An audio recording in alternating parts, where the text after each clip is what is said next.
Hello everyone, आप सभी का हमारे चैनल यूएस वर्चुअल कैंपस में स्वागत है। बच्चों, आज की इस वीडियो सेशन में हम लोग मौर्य साम्राज्य पर बात करेंगे।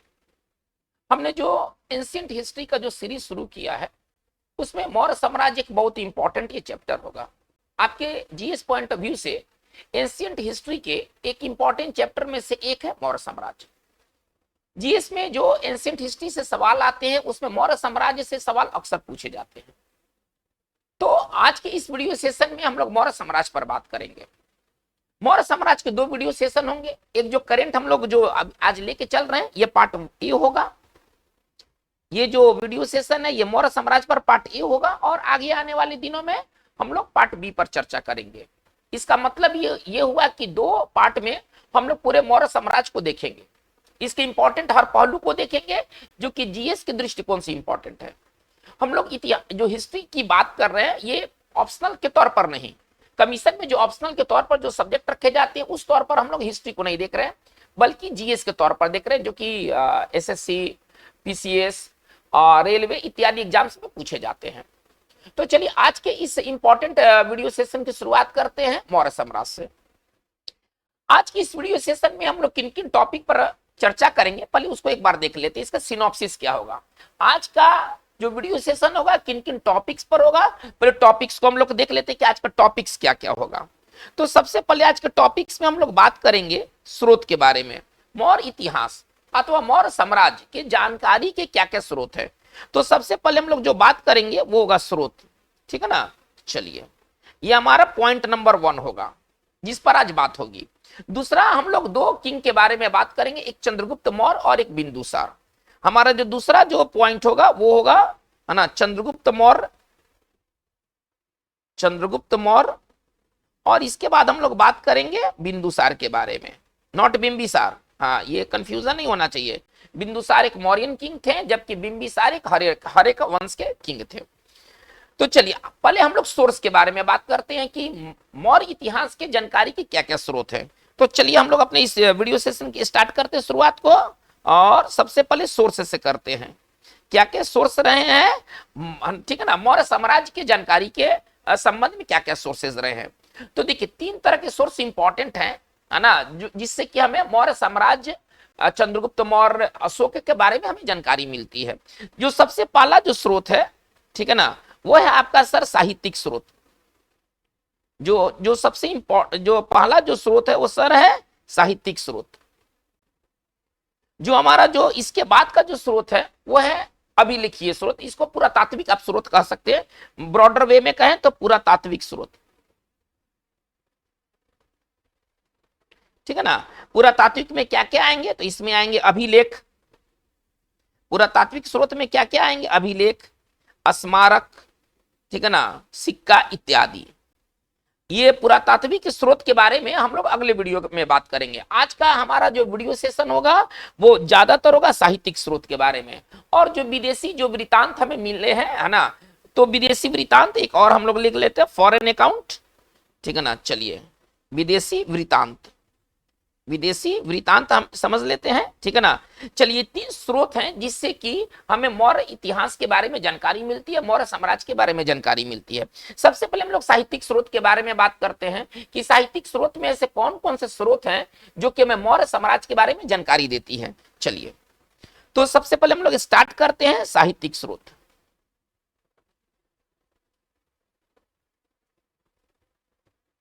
देखिए साहित्यिक स्रोत में ब्राह्मण ग्रंथ, बौद्ध ग्रंथ, जैन ग्रंथ, ठीक है ना, इत्यादि ये प्रमुख है।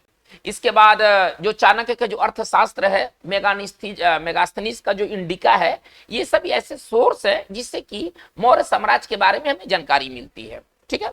तो साहित्यिक स्रोत में कौन कौन से स्रोत है, तो सबसे पहले हम आते हैं साहित्यिक स्रोत में। अगर हम बात करते हैं तो सबसे पहले हम आते हैं इसमें सॉरी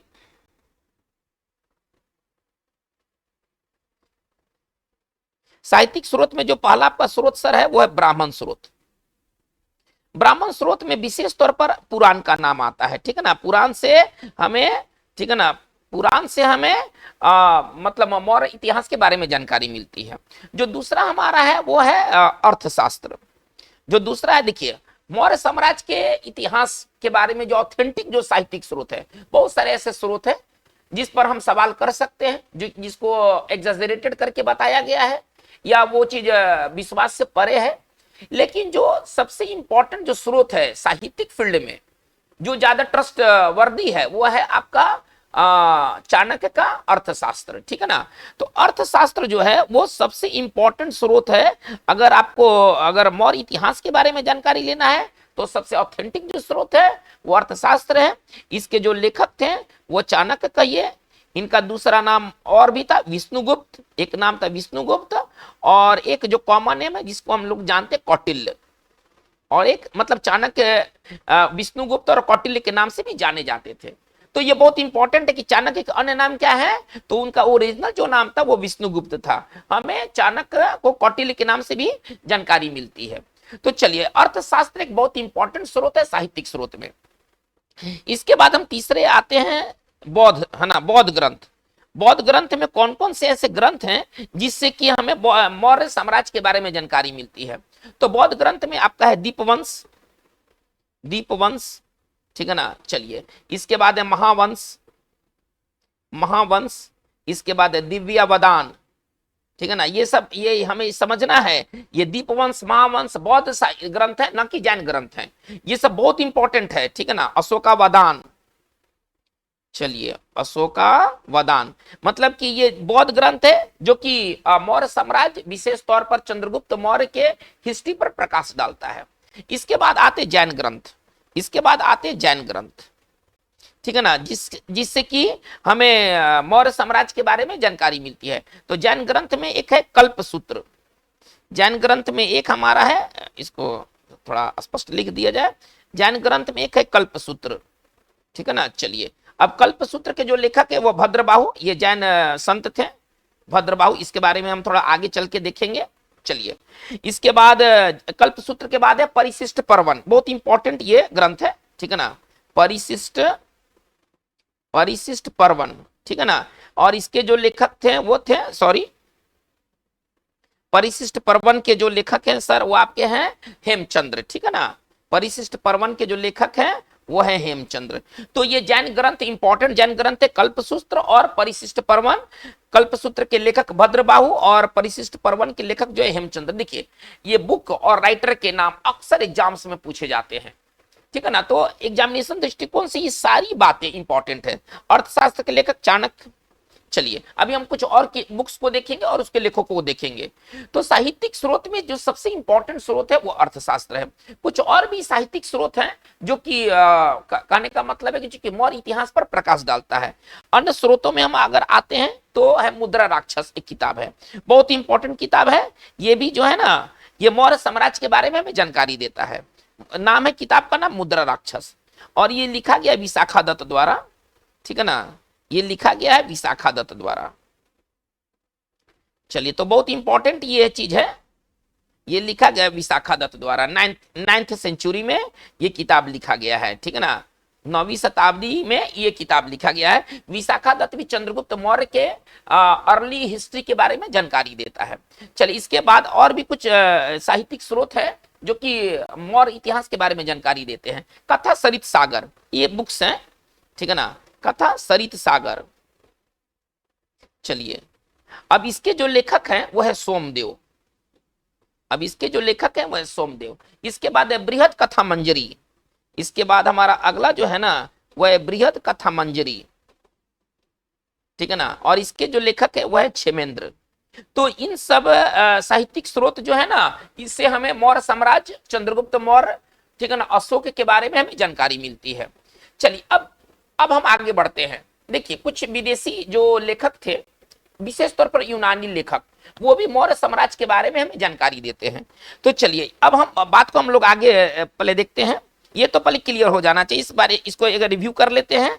ब्राह्मण स्रोत में पुराण, जो ठीक है ना, इससे हमें मौर्य इतिहास के बारे में जानकारी मिलती है।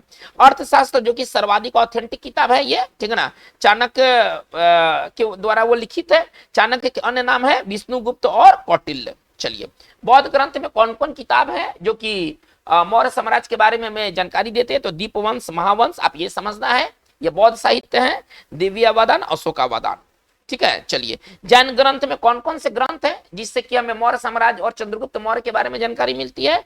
कल्पसूत्र है जिसके लेखक भद्रबाहु, परिशिष्ट पर्वन है जिसके लेखक हेमचंद्र, चलिए, और मुद्रा राक्षस, ये तो कई बार एग्जाम्स में पूछा जा चुका है, ये बहुत इंपॉर्टेंट है। मुद्रा राक्षस भी मौर्य साम्राज्य के बारे में जानकारी हमें देता है।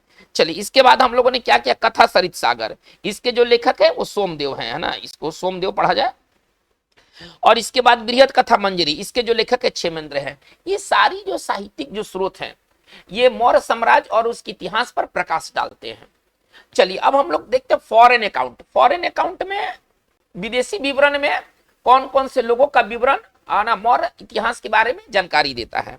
तो चलिए, अगर हम विदेशी स्रोतों में अगर हम बात करें, अगर हम विदेशी स्रोत ले लें कि कौन कौन विदेशी स्रोत हैं, ठीक है ना, जो कि मौर्य साम्राज्य के बारे में जानकारी देता है, तो सर वो स्ट्रेबो है ना, ये सब यूनानी लेखक रहे हैं। प्लूटार्क, जस्टिन, ये बहुत इंपॉर्टेंट ये नाम है, ठीक है ना, ये सभी, ठीक है ना, मौर्य इतिहास के बारे में हमें जानकारी देते हैं। इसके बाद हम बात करते हैं जो क्या कहते हैं, जो फॉरेन ट्रैवलर्स थे, जैसे अब ट्रैवलर्स के बारे में चीनी यात्री है ना, चीनी यात्री, ये सब कौन थे? ये यूनानी लेखक, ये सब जो हैं ये सर यूनानी लेखक हैं, ठीक है ना, ये क्लासिकल राइटर हैं। स्ट्रेबो, प्लूटार्क, जस्टिन, और भी नाम है, लेकिन ये जो तीन नाम है ना, ये बहुत इंपॉर्टेंट नाम है, स्ट्रेबो, प्लूटार्क और जस्टिन, जो कि हमें चंद्रगुप्त मौर्य, क्या कहते हैं, बिंदुसार और अशोक के बारे में जानकारी देते हैं। चीनी यात्री में विशेषतौर फाहियान, चीनी यात्री में विशेषतौर फाहियान, ठीक है ना। इसके बाद आते हैं वेनसांग, और इसके बाद आते हैं इत्सिंग। देखिए, ये तीन जो है ना, ये चीनी यात्री रहे हैं जो कि हमें मौर्य साम्राज्य के बारे में जानकारी देते हैं। तो अभी आज के इस वीडियो सेशन में हम लोगों ने विदेशी विवरण में हम लोगों ने देखा इन नामों को।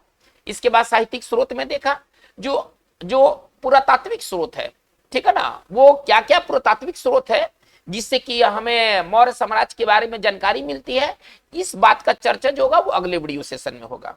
तो बच्चों, मैं समझता हूं कि ये मामला एकदम समझ में आ गया होगा कि हमें अगर मौर्य इतिहास के बारे में जानकारी लेना है, मौर्य वंश के बारे में जानकारी लेना है, तो ये जानकारियां हमें कहां कहां से मिलती है। एक बहुत इंपॉर्टेंट नाम है विदेशी विवरण में, वो मेगास्थनीज, ठीक है ना, मेगास्थनीज का इंडिका, एक बहुत ही फेमस ये किताब है, ठीक है ना, मेगास्थनीज का इंडिका, ठीक है ना। इसके बिना है ना फॉरेन अकाउंट अधूरा रहेगा। तो मेगास्थनीज जो था वो क्या था, हम आगे चल के बात करेंगे। मेगास्थनीज द्वारा लिखा गया इंडिका, ये इंडिका किताब है, ठीक है ना, जो कि अब ये पूरी तरह से विलुप्त हो चुका है, खत्म हो चुका है, लेकिन उस समय के लेखक ने इस किताब को ना रेफरेंस में लेकर के कई बातें लिखी, ठीक है ना। तो ये किताब, अभी तो किताब अवेलेबल नहीं है, किताब खत्म हो चुका है, लेकिन ये मेगास्थनीज के इंडिका हमें मौर्य साम्राज्य के बारे में बहुत ही क्रूशल, खासतौर पर नगर प्रशासन, आर्थिक स्थिति के बारे में बहुत कुछ जानकारी देता है। तो ये दो किताब इंपॉर्टेंट है आपके एग्जामिनेशन दृष्टिकोण से। अर्थशास्त्र, इसके लेखक चाणक्य, और इंडिका, इसके लेखक मेगास्थनीज, ठीक है। चलिए, अब हम लोग बात करते हैं अपना point number second. Point number second में आज हम लोग बात करेंगे चंद्रगुप्त मौर्य पर। चलिए, देखिए, जो मौर्य जो वंश रहा है, मौर्य वंश का पहले कार्यकाल कब से, मतलब मौर्य वंश कब से कब तक रहा है ना, ये आपको जानकारी रखना होगा। ये जो साल होते हैं ना, ये कई बार पूछे जाते हैं। तो जो मौर्य वंश रहा है वो 321 बीसी से लेकर सर वो रहा 185 बीसी तक, ठीक है ना। चलिए, अब मौर्य वंश में तीन इंपॉर्टेंट राजा हुए, है ना, तीन इंपॉर्टेंट किंग हुए। उसमें सबसे पहला चंद्रगुप्त मौर्य। चंद्रगुप्त मौर्य को भारत का प्रथम ऐतिहासिक राजा कहा जाता है। चलिए, कुछ इंपॉर्टेंट वन लाइनर देख लेते हैं हम लोग। चलिए, तो भारत में मौर्य साम्राज्य का संस्थापक कौन था भाई? तो संस्थापक था चंद्रगुप्त मौर्य। ये स्थापित किया था 321 ईस्वी में, नहीं, इसका जो स्थापना हुआ था वो 321 बीसी में। चलिए, सबसे अंतिम नंद वंश के सबसे अंतिम शासक धनानंद को हरा करके, ठीक है ना, ये शासक कैसे बना चंद्रगुप्त मौर्य? तो अंतिम शासक जो नंद वंश का शासक जो रूल कर रहा था अपनी टिरानी के लिए, बहुत ही वो नोटोरियस था, अत्याचार के लिए प्रसिद्ध था, तो उसके अत्याचार को खत्म कर दिया, ठीक है ना। तो इस चंद्रगुप्त मौर्य ने किसको हरा करके मौर्य वंश की नींव डाली? तो चंद्रगुप्त मौर्य, चलिए बहुत इंपॉर्टेंट बात है, चंद्रगुप्त मौर्य, ठीक है ना, नंद वंश इंपॉर्टेंट है कि किस वंश को समाप्त किया? उस समय 3 वंश काम कर रहे थे, हर एक वंश ना, शिशुनाग वंश और नंद वंश। नंद वंश सबसे अंतिम वंश था, ठीक है ना। तो चंद्रगुप्त मौर्य नंद वंश के अंतिम शासक, अंतिम शासक कौन था भाई? तो धनानंद, ठीक है ना, धनानंद, ठीक है ना, को पराजित कर, ठीक है ना। चलिए, मौर्य वंश की स्थापना की, मौर्य वंश की स्थापना की। ये बहुत इंपॉर्टेंट, ये सारी इंपॉर्टेंट बातें हैं। और ये जो चीज हुआ ये 321 बीसी में हुआ, ठीक है। चलिए अब हम लोग बात को आगे बढ़ाते हैं। देखिए चंद्रगुप्त मौर्य का किस कुल के वे चंद्रगुप्त मौर्य थे, वो कहां से आए थे, इसके बारे में तरह तरह के लोगों ने तरह तरह के राय दिए हैं। उनका मतलब वो क्षत्रिय थे, वैश्य थे, शूद्र थे, वो क्या थे, तरह तरह के लोगों, तरह तरह के इतिहासकारों ने तरह तरह के राय दिए हैं। चलिए चंद्रगुप्त मौर्य के बारे में कहा गया है, ब्राह्मण साहित्य क्या कहता है ना, ब्राह्मण साहित्य कहता है चंद्रगुप्त मौर्य का, पहले हम ओरिजिन देख लेते हैं कि इसका ओरिजिन क्या था। तो ओरिजिन के बारे में अगर हम बात करते हैं, चंद्रगुप्त मौर्य की अगर हम ओरिजिन के बारे में बात करते हैं तो किसने क्या कहा उसको थोड़ा सा चेक कर लेते हैं एक बार। चलिए ओरिजिन में कहा गया ब्राह्मण साहित्य, सबसे पहले नाम उठाते हैं ब्राह्मण साहित्य का। ब्राह्मण साहित्य कहता है कि चंद्रगुप्त मौर्य भाई शूद्र थे। चलिए ये तो बात खत्म हो गया। अब कितना थे शूद्र थे ये तो पता नहीं है। जैन साहित्य और बौद्ध साहित्य, ठीक है ना, ग्रंथ आप मान के चलिए। तो बौद्ध और प्लस जैन ग्रंथ क्या कहते हैं, जैन ग्रंथ कहते हैं कि भाई ये क्षत्रिय थे, मतलब इनका ओरिजिन है ना वो डाउटफुल रहा है, ओरिजिन जो है वो कंट्रोवर्शियल है। तो बौद्ध और जैन ग्रंथ क्या कहते हैं कि क्षत्रिय थे। चलिए मुद्रा राक्षस के लेखक क्या कहते हैं, विशाखा दत्त। मुद्रा राक्षस में क्या बताया गया है, मुद्रा राक्षस में, ठीक है ना, जो कि मौर्य इतिहास पर प्रकाश डालता है। मुद्रा राक्षस कहता है कि नहीं ये भाई ये वृषल थे, है ना, चंद्रगुप्त मौर्य के लिए ना वृषल शब्द आया है, ठीक है ना। चलिए रोमिला थापर, जो हिस्टोरियन जो रोमिला थापर है, रोमिला थापर कहती है कि निम्न ये निम्न जाति के थे, सॉरी है ना, लोअर कास्ट, आप इसको ऐसे समझिए, इंग्लिश वर्जन ज्यादा अच्छा लगेगा, ठीक है ना, ये लोअर कास्ट के थे। चलिए तो तरह तरह के चीजों से हमें चंद्रगुप्त मौर्य के बारे में तरह तरह की जानकारियां मिलती हैं। ब्राह्मण साहित्य कहता है कि शूद्र थे, बौद्ध और जैन साहित्य कहता है कि क्षत्रिय थे, मुद्रा राक्षस जो किताब इनको वृषल मानता है, और रोमिला थापर इनको लोअर कास्ट के ओरिजिन मानती है। चलिए ये तो हो गया इनका ओरिजिन, कि एक्चुअली ओरिजिन क्या है वो चीज डाउटफुल है, वो चीज विवादित है। चलिए अब हम सीधे काम की बात करते हैं। देखिए पहला तो चंद्रगुप्त मौर्य की लड़ाई लड़ी गई 321 ईस्वी में नंद वंश के लास्ट किंग धनानंद के साथ। 305 ईस्वी में, 305 ईस्वी में, अब दूसरी बात करता हूं, 305 ईस्वी में चंद्रगुप्त मौर्य एवं, ठीक है ना, जब सिकंदर यहां से चला गया, भारत से सिकंदर चला गया, तो उसका जो सेनापति था सेलुकस, ठीक है ना, वो पश्चिमोत्तर एरिया में ना वो शासन कर रहा था। तो कहने का मतलब कि चंद्रगुप्त मौर्य और सेलुकस निकेटर उसका पूरा नाम था, सेलुकस केवल आप याद रखें, चंद्रगुप्त मौर्य और सेलुकस के बीच युद्ध हुआ, ठीक है ना। चलिए ये 305 ईस्वी में, 305 सॉरी बीसी कहना मैं मिस कर गया हूं, या बीसी होना चाहिए, सॉरी। चलिए 305 बीसी में, ये पूरी कहानी बीसी की है। 305 बीसी में चंद्रगुप्त मौर्य और सेलुकस के बीच युद्ध हुआ। कौन जीता कौन हारा ये भी क्लियर कट नहीं है, ठीक है ना, कौन ने किसको हराया, लेकिन इतना लगता है कि चंद्रगुप्त मौर्य उस युद्ध में विजयी हुए थे। हालांकि इस पर ना क्लियर कट कहीं भी मेंशन नहीं है, ठीक है, लेकिन ऐसा it seems that Chandragupta Maurya had won the battle, ठीक है ना। चलिए, तो चंद्रगुप्त मौर्य और सेलुकस के बीच युद्ध हुआ। अब किसने किसको क्या दिया, एक एग्रीमेंट हुआ 302 बीसी में, ठीक है ना। 302 बीसी में इन दोनों की, 305 बीसी में तो वार हुआ, 302 बीसी में ना इन दोनों के बीच एग्रीमेंट हुआ। एग्रीमेंट के तहत सेलुकस ने, ठीक है ना, एक समझौते के तहत, ये बहुत इंपॉर्टेंट बात है, ये सारे एग्जाम्स के लिए इंपॉर्टेंट बात है। एक समझौते के तहत सेलुकस ने चलिए चंद्रगुप्त मौर्य को क्या दिया भाई, चंद्रगुप्त मौर्य को बलूचिस्तान, चलिए थोड़ा सा देखा जाए कौन कौन सा क्षेत्र, बलूचिस्तान, कंधार, ये बहुत इंपॉर्टेंट, ये सारे बहुत इंपॉर्टेंट बातें हैं, ठीक है ना। बलूचिस्तान, कंधार, इसके बाद हम आते हैं हेरात और काबुल, ठीक है ना। ये चार चीज है, ये चंद्रगुप्त मौर्य को किसने दिया था, सेलुकस ने दिया था। चंद्रगुप्त मौर्य ने इसके रिटर्न में क्या दिया सेलुकस को, थोड़ा सा वो भी देख लेते हैं। चंद्रगुप्त मौर्य ने, ठीक है ना, चलिए सेलुकस को चलिए 500 हाथी गिफ्ट किया, 500 हाथी गिफ्ट किया। चलिए, ये तो हो गया, ये लड़ाई का निष्कर्ष निकला कि जब 305 बीसी में जब चंद्रगुप्त मौर्य और जब सेलुकस के बीच युद्ध हुआ, तो युद्ध में कौन जीता ये पूरी तरह से क्लियर कट नहीं है। हाँ, ऐसा प्रतीत होता है कि चंद्रगुप्त मौर्य उस युद्ध में विजयी हुए थे। इसके बीच वैवाहिक संबंध हुए, यहां भी बहुत स्पष्ट नहीं है कि किसने किसके लड़की से विवाह किया। चंद्रगुप्त मौर्य ने सेलुकस की लड़की से विवाह किया कि सेलुकस ने चंद्रगुप्त मौर्य की लड़की से विवाह किया, है ना। Who married whose daughter is not clear, है ना। इस वार के अंतर्गत हालांकि कुछ आपको गाइड फाइड में मिल जाएंगे कि चंद्रगुप्त मौर्य ने सेलुकस की बेटी हेलेना से विवाह किया। This is not true as per the textbooks, ठीक है ना, this is not true as per the textbook. Who married whose daughter is not clear, ये समझना होगा हमें, और ये गाइड फाइड के बारे में हमें ज्यादा नहीं पढ़ना है।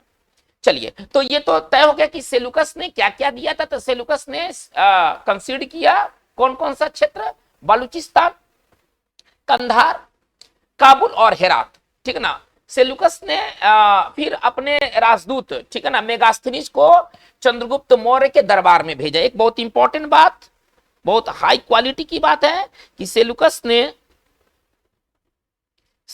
ने, ठीक है ना, मेगास्थनीज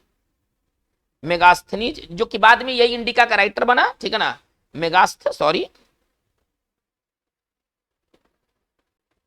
सेलुकस ने मेगास्थनीज, ठीक है ना, को चंद्रगुप्त मौर्य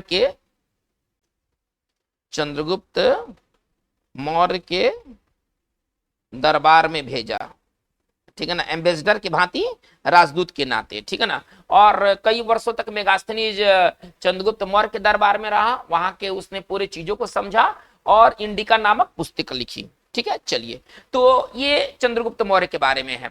चंद्रगुप्त मौर्य के बारे में हमें अभिलेखीय जानकारी कहां से मिलता है, देखिए बहुत इंपॉर्टेंट एक बात है कि यूनानी लेखकों ने चंद्रगुप्त मौर्य को दो नाम दिया, सेंड्रोकोटस एंड एंड्रोकोटस। बहुत इंपॉर्टेंट बात है, किस मौर्य शासक को सेंड्रोकोटस और एंड्रोकोटस के नाम से जाना जाता है, विशेष तौर पर सेंड्रोकोटस, तो वो था चंद्रगुप्त मौर्य। बहुत इंपॉर्टेंट बात है। चलिए, ठीक है ना, चंद्रगुप्त मौर्य को, ठीक है ना, यूनानी लेखकों ने सेंड्रोकोटस, ये याद रखना है, एग्जाम्स के लिए बहुत इंपॉर्टेंट है, सेंड्रोकोटस, ठीक है ना, ठीक है ना, एंड्रोकोटस, सेंड्रोकोटस एंड एंड्रोकोटस, ठीक है ना। ये तो समझिए कि ये बहुत ही सुपर इंपॉर्टेंट है एग्जामिनेशन दृष्टिकोण से, ठीक है ना। तो चंद्रगुप्त मौर्य को यूनानी लेखकों ने किस नाम से पुकारा या ज्ञात जानकारी दिया, तो वो सेंड्रोकोटस और एंड्रोकोटस, ठीक है। चलिए, नाम से जिक्र किया, नाम से उल्लेखित किया, ठीक है ना। चंद्रगुप्त मौर्य को, सॉरी यहां पर थोड़ा मिस हो गया है, चंद्रगुप्त मौर्य को यूनानी लेखकों ने सेंड्रोकोटस एवं एंड्रोकोटस के रूप में जिक्र किया। यह बहुत इंपॉर्टेंट है कि किस मौर्यन किंग को सेंड्रोकोटस कहा गया है, तो ही वाज चंद्रगुप्त मौर्य। लेकिन किसने ये बताया, ये एक बहुत इंपॉर्टेंट बात है। किसने ये बताया कि सेंड्रोकोटस ही चंद्रगुप्त मौर्य है? कोई दूसरा, मतलब किस हिस्टोरियन ने ये बात स्टैब्लिश किया, किस स्कॉलर ने इस बात को स्टैब्लिश किया कि नहीं, सेंड्रोकोटस कोई और राजा नहीं है सर, ये चंद्रगुप्त मौर्य है? तो ही वाज जेम्स प्रिंसेप, ठीक है ना? Sorry not James Prinsep, sorry sir William Jones, sorry sir William Jones, ठीक है ना? चलिए इस बात को हम जरूर मेंशन करेंगे, ठीक है ना? विलियम जोन्स, विलियम जोन्स ने सेंड्रोकोटस की पहचान, ठीक है ना, चलिए, चंद्रगुप्त मौर्य के रूप में की। चंद्रगुप्त मौर्य के रूप में की। ये हमें समझना होगा कि किस व्यक्ति ने, ये बहुत इंपॉर्टेंट बात है, किस व्यक्ति ने, है ना, सेंड्रोकोटस को चंद्रगुप्त मौर्य के रूप में एस्टेब्लिश किया? तो he was sir William Jones. चलिए अब हम लोग बात करते हैं कि चंद्रगुप्त मौर्य ने एक बहुत इंपॉर्टेंट काम किया था। चंद्रगुप्त मौर्य के समय में आप ऐसा समझिए कि मतलब कि सुदूर दक्षिण और पूर्वोत्तर भारत को छोड़ करके पूरे भारतीय उपमहाद्वीप पर इनका शासन हो गया था। भारत का राजनीति के एकीकरण करने वाला प्रथम शासक चंद्रगुप्त मौर्य। बहुत इंपॉर्टेंट बात, ठीक है ना? ये बहुत इंपॉर्टेंट बात है। भारत में राजनीतिक एकीकरण करने वाला पहला शासक, ठीक है ना, he was Chandragupta Maurya, he was Chandragupta Maurya. चलिए दूसरा चीज है कि भारत का प्रथम ऐतिहासिक शासक, भारत का प्रथम ऐतिहासिक शासक, चलिए, तो ये था चंद्रगुप्त मौर्य। देखिए चंद्रगुप्त मौर्य ने सुदर्शन झील का निर्माण करवाया था। सुदर्शन झील, है ना, का निर्माण किसने करवाया? तो चंद्रगुप्त मौर्य ने। चंद्रगुप्त मौर्य का एक बहुत बड़ा क्रेडिट है। चंद्रगुप्त मौर्य ने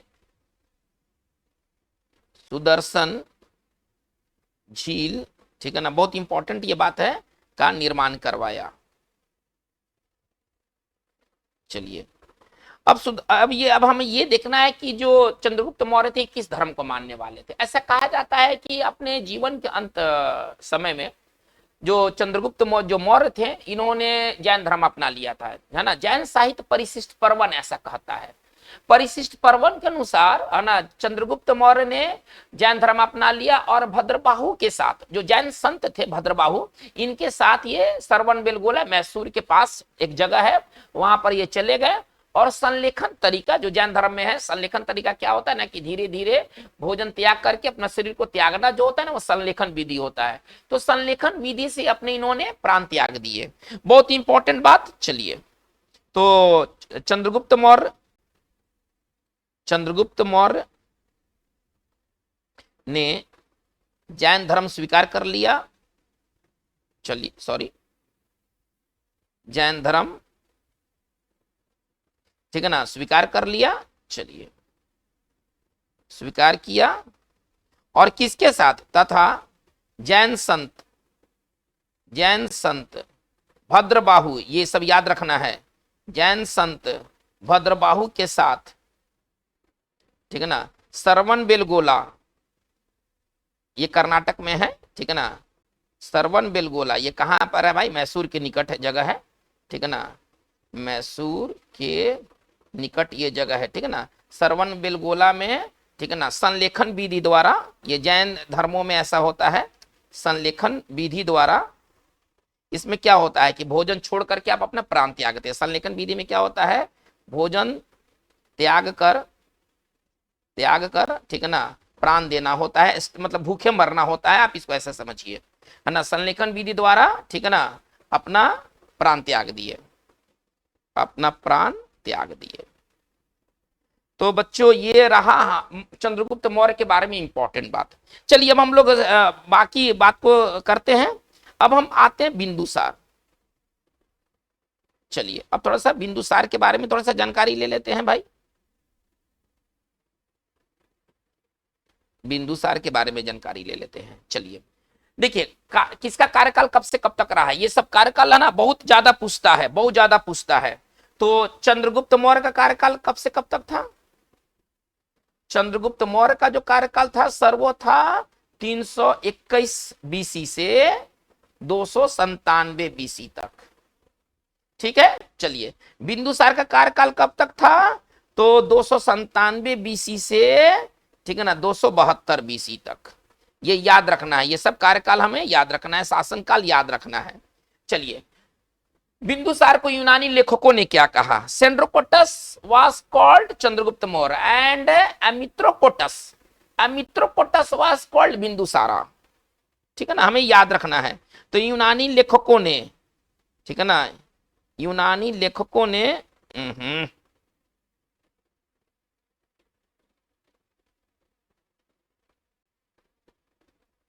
यूनानी लेखकों ने बिंदुसार को क्या कहा? बिंदुसार को अमित्रो, है ना, अमित्रोकोट्स, है ना, अमित्रोकोट्स कहा। अमित्रोकोट्स का संस्कृत में क्या होता? अमित्र घात, है ना, जो दुश्मनों का संहार करे, अमित्र घात, है ना। ये संस्कृत वर्जन में क्या है? अमित्र घात, जिसको हम कहते हैं ना स्लेयर ऑफ फोज, जो दुश्मनों का संहार करे। ठीक है ना। यूनानी लेखकों के अनुसार बिंदुसार का नाम क्या दिया गया था? अमित्रोकोटस। ये याद रखना है, ये बहुत इंपॉर्टेंट बात है कि कौन सा मौर्य जो शासक था उसको अमित्रोकोटस के नाम से जाना जाता था। ही वाज, ठीक है ना, बिंदुसार, जिसको अमित्रोकोटस के नाम से जाना जाता था। चलिए हम लोग आगे लेके चलते हैं।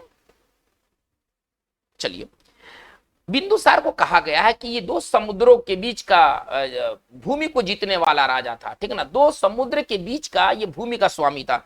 दो समुद्र किसको समझा गया है? एक समझा गया है अरब सागर और एक समझा गया बंगाल की खाड़ी। इतना बड़े जगह का वो स्वामी था। ठीक है ना, बिंदुसार को दो समुद्रों के बीच के भूमि का स्वामी माना गया है।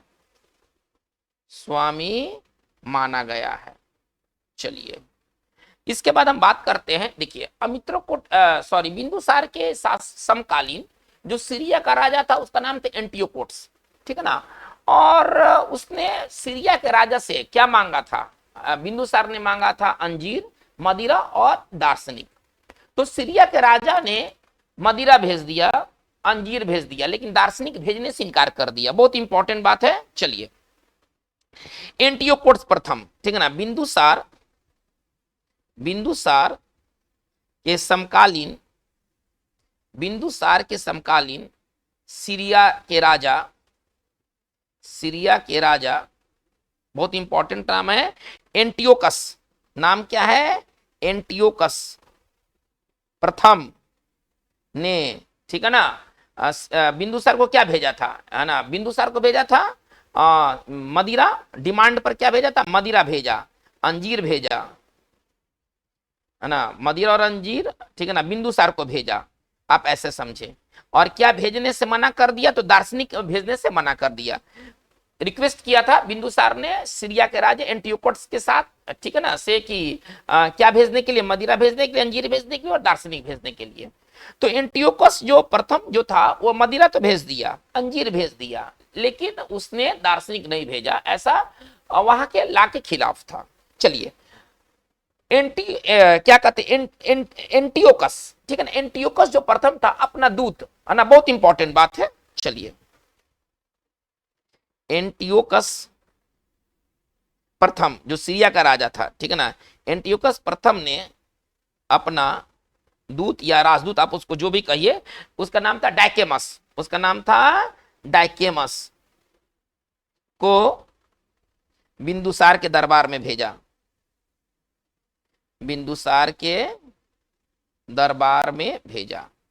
चलिए तो दो बात हम लोग अब यहां समझ रहे हैं कि सेलुकस ने अपना दूत मेगास्थनीज को चंद्रगुप्त मौर्य के दरबार में भेजा और एंटियोकस जो प्रथम था, जो सीरिया का उस समय का किंग था, उसने डायमेकस, बहुत इंपॉर्टेंट बात है ये सब बात जो है ना, बहुत इंपॉर्टेंट बात है, डायमेकस को बिंदुसार के दरबार में भेजा।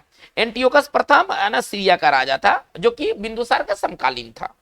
बिंदुसार को क्या कहा गया, यह दो समुद्रों के बीच के भूमि का स्वामी माना गया है। दक्षिण भारत में जो मौर्य साम्राज्य जो गया, ऐसा माना जाता है कि दक्षिण भारत तक मौर्य साम्राज्य को ले जाने का काम बिंदुसार ने किया। ठीक है, देखिए तक्षशिला, बिंदुसार के समय में तक्षशिला में विद्रोह हुआ था। ठीक है ना, ऐसा कहा जाता है कि बिंदुसार के शासन काल में तक्षशिला में विद्रोह हुआ था, और उस विद्रोह को दबाने के लिए अशोक को भेजा गया, बिंदुसार ने अशोक को भेजा। तो कहां के, एक बहुत इंपॉर्टेंट बात है, कहां के विद्रोह को दबाने के लिए बिंदुसार ने अशोक को भेजा था, तो वो विद्रोह था तक्षशिला का। एक बहुत इंपॉर्टेंट बात है एग्जामिनेशन पॉइंट ऑफ व्यू से। चलिए, तो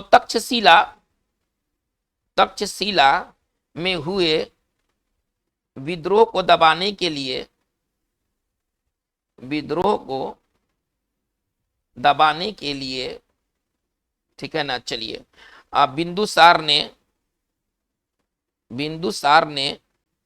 ठीक है ना, सॉरी,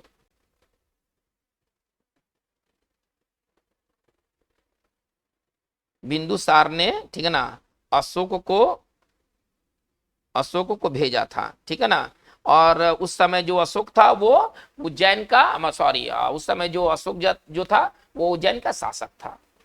तो बच्चों, आज के हमारे इस वीडियो सेशन में बात इतना ही। हम लोगों ने क्या क्या देखा, सबसे पहले हम लोगों ने देखा कि मौर्य साम्राज्य के इतिहास की जानकारी के स्रोत क्या क्या है। एक साहित्यिक स्रोत, एक पुरातात्विक स्रोत। पुरातात्विक स्रोत की चर्चा जो होगी वो अगली वीडियो सेशन में होगी, जिसमें हम लोग अशोक के शिलालेख, अशोक स्तंभ इत्यादि चीजों को हम लोग देखेंगे। इसके बाद हम लोगों ने देखा कि कुछ विदेशी विवरण भी हैं जो कि मौर्य साम्राज्य के बारे में इतिहास डालते हैं। कुछ बुक्स हैं जो कि मौर्य साम्राज्य के बारे में इतिहास डालते हैं, उनके लेखक बहुत इंपॉर्टेंट है। हम लोगों ने 4-5 लेखक को बहुत इंपॉर्टेंट हमें महत्व देना चाहिए। अर्थशास्त्र के लेखक, एग्जामिनेशन दृष्टिकोण से अर्थशास्त्र के लेखक चाणक्य। चलिए, उसके बाद हम लोग बात करते हैं इंडिका के लेखक मेगास्थनीज। मुद्रा राक्षस के लेखक आपकी वो विशाखा दत्त। तो ये बहुत इंपॉर्टेंट बात है। चलिए, कथा सरित सागर के लेखक सोमदेव। तो ये सारी बातें एग्जामिनेशन दृष्टिकोण से काफी इंपॉर्टेंट है। चलिए, तो आज की बात हमारा इतना ही रहेगा।